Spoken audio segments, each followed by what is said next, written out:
Hello दोस्तों, आज हम आपको एक ऐसी घटना के बारे में बताने वाले हैं जहां पर साक्षात शिव जी अपने भक्त की कोर्ट में गवाही देने आए। हाँ जी, ये सुनने में थोड़ा सा अटपटा लग रहा होगा, बट एक्चुअल में यही सच है कि शिव जी अपने भक्त की कोर्ट में गवाही देने आए।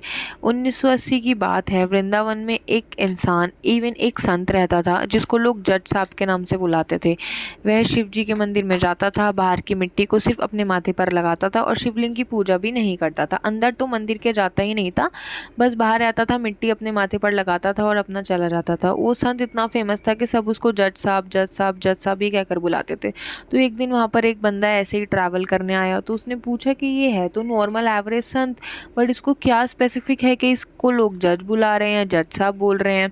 तो एक पुरोहित ने वहाँ पर बताया कि इसके पीछे एक घटना छुपी हुई है।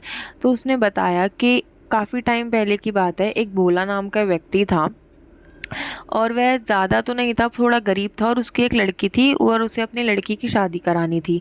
तो उसने क्या करा, अपने ज़मींदार से थोड़ा सा कर्ज ले लिया कि मैं अपनी लड़की की शादी करा सकूं, और वैसे भी उसने बहुत अच्छे धूमधाम से अपनी लड़की की शादी करा दी। शादी कराने के बाद उसने क्या सोचा कि अब उसने धीरे धीरे जैसे तैसे करके पैसे जोड़े और ब्याज समेत पैसे जोड़े कि मैं ज़मींदार को वो पैसे वापस कर सकूं। एक टाइम आया जब वह अपने सारे पैसे ज़मींदार को वापस करने गया, तो उसने वहाँ पर एक पेपर था, उस पेपर पे था कि भोला ने अपने सारे पैसे ब्याज समेत लौटा दिए हैं।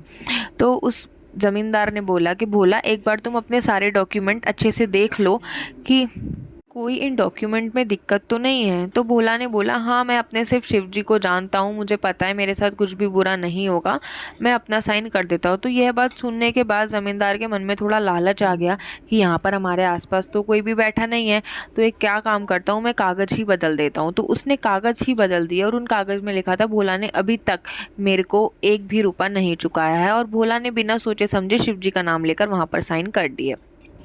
वहाँ पर साइन करने के बाद उस ज़मींदार ने कोर्ट में केस डाला कि भोला ने अभी तक मेरा एक भी पैसा नहीं चुकाया, ब्याज तो बहुत दूर की बात है। वहाँ पर केस चला, सब कुछ हुआ। भोला ने अपनी गवाही में बोला कि हाँ मैंने इनको सारे पैसे चुका काफी दिए कुछ हैं, पूछताछ की बट गई और एक्चुअल में उसने वह कोर्ट कागज जो है दिखाया वो जो तो उसे उस गवाह जमींदार ने मांगते हैं, दिया था। सबूत और उस मांगते हैं। तो कागज वहाँ के जज ने बोला कि जाके कोई सबूत लेकर आओ, कौन था तुम्हारे पास उस टाइम जब तुमने पैसे दिए थे, तुम्हारे आसपास कोई था या नहीं था। तो फिर भोला बहुत कंफ्यूज हो गया क्योंकि उस टाइम पर तो वहाँ पर कोई नहीं था। तो भोला ने इतना ही बोला, बस उस समय मुझे मेरे मन में मेरे आसपास सिर्फ मेरे शिव जी थे, मेरे भोलेनाथ थे, जब मैंने ये साइन करे और सब कुछ करा। तो जज ने कहा कि अब तो ये तो पॉसिबल नहीं है कि भगवान उतर के आएंगे आपकी गवाही देने के लिए। तो उन्होंने बोला, नेक्स्ट डे अगर तुम्हें कोई गवाह मिले तो तुम आना, अदरवाइज़ हम इस केस को बंद कर देंगे। तो अगले दिन क्या होता है, भोले खुद ही आता है, अकेला आता है, बट वहीं पे उसी दौरान के सुनवाई के दौरान एक आदमी आता है, बूढ़ा सा, उसके गले में माला होती है, थोड़ा बहुत उसका जो गला होता है वो नीला हो रहा होता है, अटपटा सा सर पे कुछ उठा होता है। तो वह जाता है, वो गवाही देता है, वो बोलता है, हाँ जिस टाइम भोला ने उनको पैसे देकर साइन करे थे उस टाइम वहाँ पर मैं भी मौजूद था और मैंने देखा। तो उस जज ने बोला, मैं कैसे मान लूँ कि भाई भोला ने पैसे दिए हैं और आप वहाँ पर थे।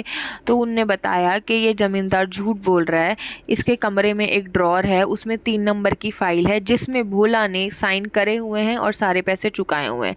तो जब वो फाइल मंगाई गई और सारे सबूत बिल्कुल बिल्कुल करेक्ट और सही निकले, तब उसको विश्वास हुआ जज को कि अरे मेरे सामने तो साक्षात शिव जी भोलेनाथ खड़े थे और मैं उनसे सिर्फ सवाल जवाब करता रह गया, मैं जान भी नहीं पाया, पहचान भी नहीं पाया उन्हें, सिर्फ वह गवाही देने आए थे। यह 1980 की बात है। उसके बाद से जज को जब ये चीज़ पता लगी, उसे इतना पछतावा फील हुआ, इतना पछतावा फील हुआ, उसने अपनी नौकरी वगैरह सब छोड़ के एक संत के रूप में आ गया। इसलिए आज भी वृंदावन में उस संत को एक जज के नाम से बोला जाता है, जज साहब और जज साहब। आई नो हम लोग भगवान में बिलीव करते हैं और कहीं ना कहीं भगवान हमारी मदद करने आते ही हैं, तो कमेंट में हर हर महादेव ज़रूर लिखें।